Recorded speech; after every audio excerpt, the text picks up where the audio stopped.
¿Cómo están? Bienvenidos a Última Mirada. Vamos a salir de vacaciones con Raúl Sor también. Este es el último programa, así es que vamos a hablar de una cosa que tiene en sí misma un nombre realmente estremecedor. Lo hemos conversado otras veces también con Raúl Sor. Y tiene que ver con este artefacto que se creó, que es más bien no solamente una máquina, sino que además es una condición mental de el reloj del juicio final. ¿Qué es eso, Raúl? Sí. Para recordarle a la gente. Bueno, al final de la Segunda Guerra Mundial, cuando se detonaron las primeras armas atómicas en Japón, los científicos nucleares que habían estado involucrados en el desarrollo de la bomba, Oppenheimer en primer lugar, pero también Einstein y otros científicos nucleares dijeron, hemos abierto una caja de Pandora, es decir, aquí tenemos algo que no podemos controlar. Y esto es de una gravedad extrema. Y en 1945 comenzaron a discutir cómo podían advertir a la humanidad de los peligros que se corría con el arma nuclear. Y en 1947 generaron este reloj ficticio que partió a 7 minutos del apocalipsis, del final de la existencia humana sobre la Tierra, que suponía una guerra nuclear. En ese entonces Estados Unidos todavía tenía el monopolio de las armas nucleares, claro. Pero ya los científicos dijeron, una vez que el genio ha salido de la botella, no lo vamos a poder volver a encerrar. Y bueno, por supuesto, estaban en lo correcto. Y desde entonces se generó esta asociación de científicos nucleares americanos que tiene este reloj que, como dije, partió a 7 minutos del apocalipsis y cada año le han ido restando algunos segundos, incluso a veces un minuto. Durante la Guerra Fría hubo momentos álgidos, pero ahora estamos muy, muy cerca y estamos a prácticamente 85 segundos del fin de la humanidad, es decir, que este reloj del apocalipsis llegue a la medianoche, porque la medianoche es el punto crítico. Entonces estamos a 85 segundos de la medianoche, que es un conflicto nuclear, y esto es lo que advierten que es la posibilidad de un conflicto nuclear. Por supuesto. Claro. Lo hemos conversado antes sobre este reloj tan especial, que básicamente es una advertencia. Claro, y un reloj nominal, es decir, simbólico. Pero es básicamente una advertencia, en el sentido que, como lo dijimos otras veces, la creación de capacidad nuclear mundial, lo hemos dicho aquí muchísimo, es tal hoy día que, bueno, esto suena un poquito fuerte, pero según los principales físicos que han estudiado este tema, que están justamente en este grupo que monitorea esto, han dicho que con la capacidad nuclear que hoy día existe, el mundo se podría destruir 13 veces. Exacto, es lo que llaman en jerga militar overkill. Overkill, claro. Una capacidad de sobrecapacidad para exterminar. Y bueno, hay una capacidad, como tú lo señalas, de muchas veces exterminar toda la vida en el planeta, pero afortunadamente, digamos, después de los primeros intentos sobre Japón, las primeras bombas nucleares, no se ha vuelto a usar y hasta ahora ha funcionado, pero estos científicos nucleares estadounidenses señalan de que hay los conflictos que estamos viviendo ahora, especialmente el de Rusia-Ucrania, abre una compuerta muy, muy peligrosa a que en algún momento, afortunadamente, Ucrania no tiene armas nucleares, y esto es un tema de otro análisis. Ucrania renunció a sus armas nucleares cuando, digamos, se separa de la Unión Soviética. La Unión Soviética dice, bueno, Ucrania puede tener cierta autonomía, pero devuélvanos las bombitas que fabricamos como soviéticos. Y ellos devolvieron las armas y, bueno, ahora afortunadamente no las tienen. Con eso disminuyen por lo menos esa arista del conflicto. pero hay una serie de otros países que tienen programas nucleares incipientes, algunos ya hay 7 u 8 países que tienen armas nucleares, aparte de los 5 que son miembros del Consejo de Seguridad de Sí, Naciones pero son Unidas. 14 en total, que según tengo entendido. Sí, están en distintos niveles y algunos Sí, en distintos niveles. los reconocen, otros no. No se sabe cuán operativas son algunas de las armas, pero sí, de manera que es un peligro realmente importante. Y bueno, este reloj también, como decíamos, es el reloj del apocalipsis. Es decir, digamos, lo que nos está advirtiendo estos científicos, que es gente muy seria, que tienen un boletín que publican regularmente, están planteando de que alerta máxima, y ponen el peligro nuclear como el peligro más inminente para la humanidad. Y el segundo, cambio climático. Sí, el claro. calentamiento global es una segunda amenaza de este mismo grupo de científicos. Dicen, esa es la segunda amenaza más real, concreta, que enfrenta la humanidad, porque a su vez el cambio climático no solamente perjudica y daña a las personas y a los países donde está teniendo lugar, sino que acentúa los conflictos, produce migraciones, digamos, genera desempleo, genera condiciones que a su vez conducen al caos.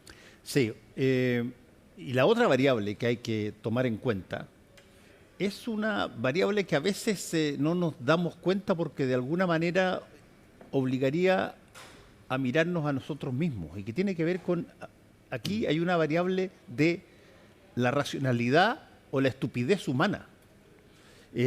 ¿Cuántas guerras nos han iniciado por errores, por situaciones que eventualmente a uno le convenía iniciarla porque necesitaba o quería entrar a la guerra, porque quería dominar un sector o un territorio? Y eso es parte de una situación que tiene que ver con la forma en que el ser humano resuelve sus problemas. Y cuando ocurren este tipo de cosas, tú ves que, bueno, hay poderes más fuertes que otros, pero en el contexto global, teóricamente, quien inicia una guerra nuclear probablemente no va a estar para terminarla. Sí, bueno, y afortunadamente los que estuvieron trabajando en el desarrollo de un arma nuclear y no estaban tan lejos, pero todavía les faltaba mucho, y por lo que he leído y pude conversar con algunos científicos que estuvieron involucrados en ese proyecto, la Alemania nazi estuvo trabajando en el desarrollo de un arma nuclear y tenían instalaciones de agua pesada, es decir, de precursores de un arma atómica, pero afortunadamente algunas de sus instalaciones fueron saboteadas y no estaban exactamente sobre la pista correcta, es decir, y después los científicos nazis, algunos de ellos, en particular me tocó entrevistar a uno de ellos, y dijo, no, nosotros siempre sabíamos que esto no iba a conducir un arma atómica, lo hicimos en forma deliberada. Claro, el Führer nos hubiese asesinado a todos si hubiese sabido que lo hacíamos deliberadamente, entonces nos fuimos por una avenida equivocada y claro, eso retardó, lo hicimos por conciencia. Hay serias dudas, por lo menos entre los científicos estadounidenses que interrogaron a estos individuos, a estos científicos, hay serias dudas de que si esto no era más que una excusa para cubrir lo que habían hecho, pero cualquiera sea la situación, el régimen nazi tenía una característica, tenía una filosofía absolutamente sin escrúpulos, el uso de la fuerza en todas sus dimensiones, con todo su poder, sin ninguna cortapisa. Y bueno, esa filosofía, que afortunadamente hoy día no es dominante en ningún país del mundo, no tuvo en su poder esta arma de destrucción masiva. No esta arma, el arma de destrucción masiva. Ahora, dime una cosa, Raúl. Todos los intentos que han habido de generar algún grado de control sobre este factor de irracionalidad, de eventualmente apretar el botón, ya sea por intención, por error, por lo que sea. Toda esta lógica ha tenido una serie de acuerdos, una serie de pactos protocolo. Claro, pactos para intentar evitar. No, y te digo protocolos porque es muy importante en el sentido de que si se diera un accidente, existe el teléfono rojo de cómo advertir al adversario de que, mira, no te estamos atacando, esto ha sido un accidente, claro, un error. Tu lectura de radar, no te alarmes, no estamos atacando, y si se nos escapó un misil, por dar un ejemplo teórico, bueno, la intención no es destruir, y hay cantidades de películas sobre justamente cómo se manejaría una crisis, es decir, son escenarios sobre la base bélicos. de que ocurrió un error. Exacto, pero hay docenas de películas sobre este tema. La pregunta que subyace lo que estamos hablando es, bueno, ¿cuál es la factibilidad hoy día de tener un pacto, un acuerdo o algo que sea lo suficientemente poderoso para que el mundo viva con cierta tranquilidad? Bueno, este reloj nos pone en el momento de mayor peligro desde que se creó. Ahora, esta última lectura a 85 segundos es cuando más cerca hemos estado del apocalipsis. Y esto en parte porque justamente los acuerdos que existían se han ido debilitando y hay una serie de transgresiones. Y claro, cuando tú tienes un gobierno que es el más poderoso del mundo y dice nosotros no aceptamos líneas rojas y, digamos, might is right, el poder tiene la razón y podemos hacer lo que queremos y podemos sacar a un presidente en ejercicio, sea un dictador, pero podemos entrar en ese país, secuestrarlo y para llevarlo y juzgarlo en nuestro país, es decir, es una vulneración completa de las normas con las que no hemos regido hasta ahora.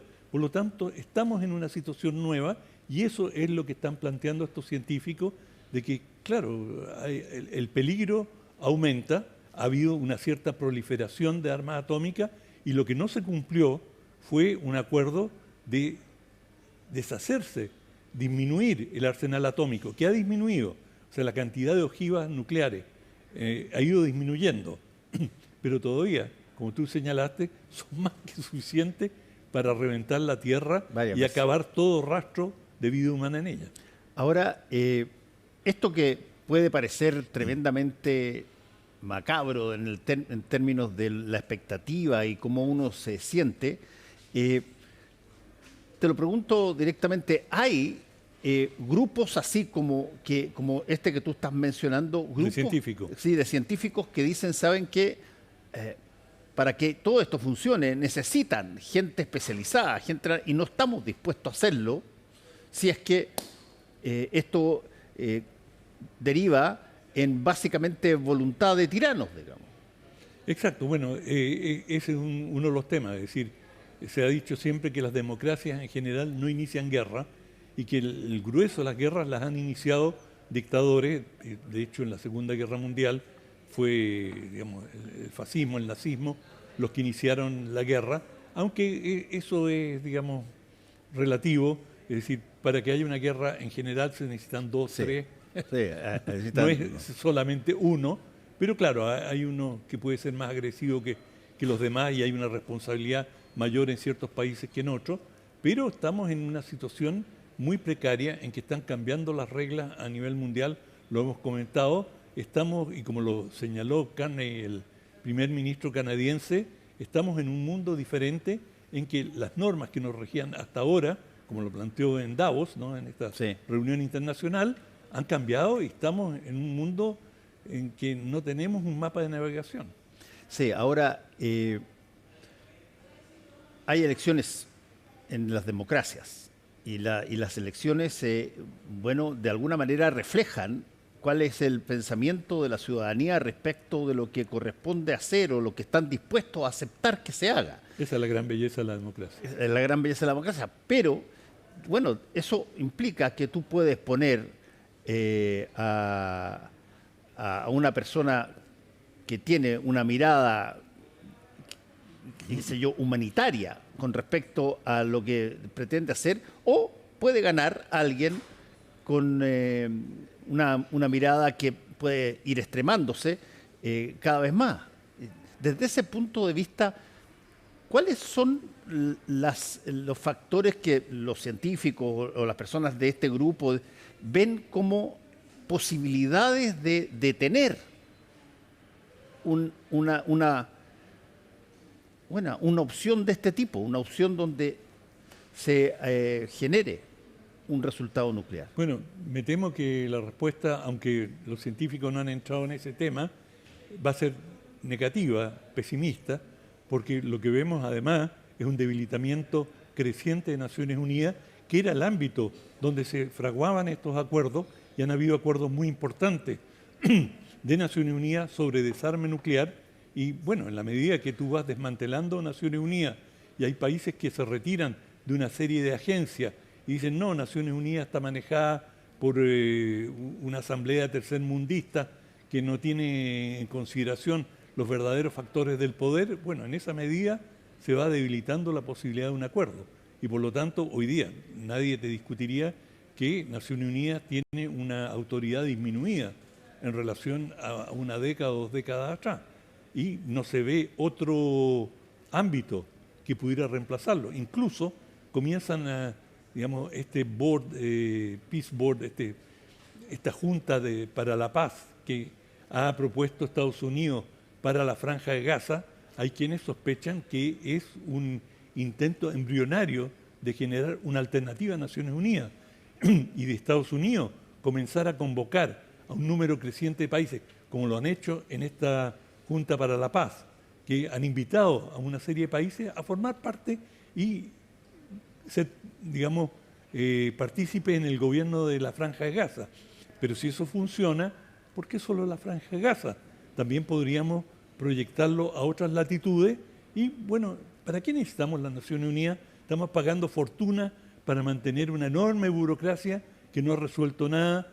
Sí, en definitiva, el que tiene las riendas, el que pone el dinero, el grueso del financiamiento de Naciones Unidas, este es el pensamiento, una corriente de pensamiento dentro del gobierno del presidente Trump, somos nosotros. ¿Y por qué no administramos nosotros la paz de una manera mucho más eficiente, directa, sin este gastadero de plata que ha sido Naciones Unidas, que además es bastante ineficiente, es decir, tarda meses, años en resolver los conflictos, y en cambio nosotros tenemos una operatividad y no tenemos que estar convocando a fuerzas de paz, que cada país ponga un pequeño número de soldados para constituir las fuerzas de cascos azules. Nosotros tenemos la fuerza, podemos poner cuantos cascos azules, verdes o de el color que ustedes quieran en cualquier lugar del mundo. Tenemos la capacidad logística que Naciones Unidas no tiene, hay que prestarle aviones, hay que prestarle vehículos, en fin. Entonces las ventajas son enormes desde la perspectiva del Washington actual y esto, según los científicos, nos acerca también a esta hora crítica, a la medianoche. A la medianoche, sí. Bueno,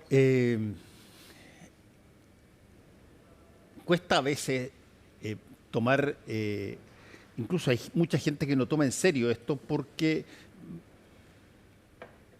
el hábito es que estas cosas cada fin de año se hablan, se extreman, etcétera, y después hay un año completo que terminó con el mundo todavía dando vueltas y todas las cosas, y por lo tanto asume que este tipo de cosas son exageraciones o son de alguna manera momentos para advertir de cosas que se sabe que no van a ser usadas porque, como fue la lógica de la disuasión que se planteaba en un momento dado, ¿para qué vamos a operar bombas nucleares en el momento en que salgan? Los otros se van a dar cuenta y van a tirarlas también y vamos a perder los dos. Bueno, con esa lógica, ¿cómo se habilita de alguna manera una conversación o una nueva conversación entre países ahora que saben que ahí en la bóveda están las armas esperando? No, yo creo que es peor todavía, porque dadas las condiciones actuales en que se rompen las reglas internacionales, es decir, el estímulo para cada país, pequeño país, que estaba explorando la posibilidad de tener un arma nuclear, pienso en Corea del Sur, Japón, potencias intermedias. Incluso Canadá, no digo Sí. que estén pensando en tener armas nucleares propias, pero Corea del Sur tenía un programa nuclear Sí. que lo suspendió y había sospechas de que estaba trabajando en el desarrollo de armas nucleares. También en el Medio Oriente, como Irán, y bueno, Irán es el primero, y vemos la situación crítica que se encuentra hoy día Irán, justamente porque Estados Unidos acusa a Irán de querer tener un arma nuclear. Es decir, Estados Unidos lo que está planteando es, acá va a haber un monopolio, y las armas nucleares las podemos tener nosotros y nuestros aliados o los países en que confiemos, o a los que no se los podemos quitar. Es decir, no le pueden quitar las armas a Rusia, no se las pueden quitar a China, y por lo tanto, bueno, tenemos que convivir con ella. Pero cualquier otro país que sueñe, Argentina en algún momento tuvo un programa de enriquecimiento de uranio, Brasil, bueno, los pararon Estados Unidos en seco. Dijeron. Sí. Es decir, esto es un quiebre en nuestras relaciones internacionales o en las relaciones con Estados Unidos, de manera que Argentina y Brasil se inhibieron en sus programas nucleares. Pero Brasil llegó a tener, digamos, un cierto desarrollo en el enriquecimiento de uranio. De manera que, bueno, vivimos en una situación bastante fluida, que se va a hacer más fluida conforme a la desarticulación del mundo, del orden internacional como lo conocemos ahora. Porque si la filosofía de Estados Unidos es America First, hagamos grande América y Estados Unidos primero, bueno, está dando la pauta para que todos los países del mundo digan exactamente lo mismo. ¿Y por qué Estados Unidos primero y no nosotros primero? Y da lo mismo quién es primero. Nosotros vamos a velar por nuestros intereses y el arma disuasiva última, más importante, es la nuclear. Es decir, nadie le falta el respeto a un país con armas nucleares. Y nosotros nos vamos a asegurar ese respeto. El que nos levante la voz ya sabe o puede sospechar con qué chicha se va a curar. Sí, hay un montón de literatura de personas que han hablado de esto. Tú has traído libros de personas que lo han dicho y que de alguna manera muchos de ellos, sobre todo las personas que trabajan más en la filosofía, la sociología humana, etcétera, dicen, ojo, que siempre se ha pensado que este tipo de cosas no va a pasar, y te lo voy a repetir, porque, bueno, el ser humano tiene racionalidad.